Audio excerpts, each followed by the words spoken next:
Bonjour à tous. Je suis toujours frappé et émerveillé par les aspects pratiques que l'on trouve dans la Bible. La Bible est un livre où Dieu parle, et on pourrait s'attendre à avoir de grands traités théologiques sur ce qu'est la foi, sur ce qu'est le salut. Bien sûr, la Bible en contient. Mais très souvent, et j'allais dire le plus souvent, la Bible parle de la vie de tous les jours.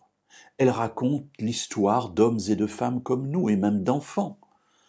Et c'est cela qui est important parce que c'est dans la vie de personnes où nous nous reconnaissons que nous pouvons tirer des leçons pour notre existence.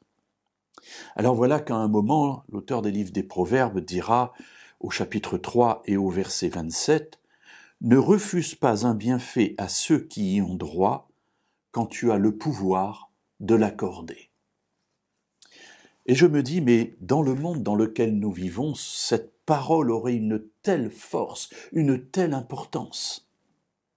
Effectivement, on entend parler souvent de personnes qui ont des droits sociaux par exemple, mais qui ne les demandent pas et donc qui ne les reçoivent pas.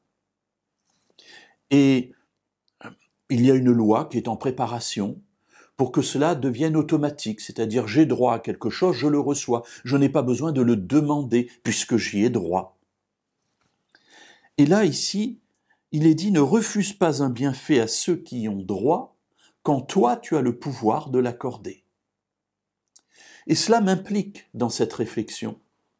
Alors je ne suis pas forcément chef de gouvernement, je ne suis pas forcément responsable des services sociaux de telle ou telle ville, je n'ai pas forcément le pouvoir législatif pour faire que telle ou telle loi juste puisse être édictée, mais dans mon domaine, dans mon cercle d'influence, qui peut être déjà le cercle d'influence de ma famille, de mon travail, est-ce que je peux être attentif aux droits que les personnes qui m'entourent ont, que les personnes qui sont sous ma responsabilité ont, que les personnes qui vivent avec moi ont, cela peut être mon épouse, mon époux, mes enfants.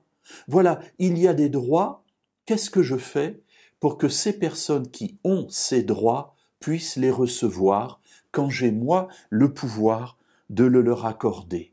Et c'est là une réflexion extraordinaire parce que elle me pousse à me mettre à la place du plus faible pour réfléchir à ce que je ferais, à ce dont j'aurais besoin, moi, en étant à cette place, et me dire, eh bien, puisque je peux accorder cela, je vais le faire pour que cette personne vive mieux, pour que cette personne soit moins malheureuse, pour que le travail soit soulagé. Cela peut être par exemple un époux qui, en rentrant du travail, eh bien, va faire des choses dans la maison parce que c'est aussi sa maison, ce sont aussi ses enfants, sa femme travaille peut-être aussi et ce partage des tâches va soulager la maîtresse de maison.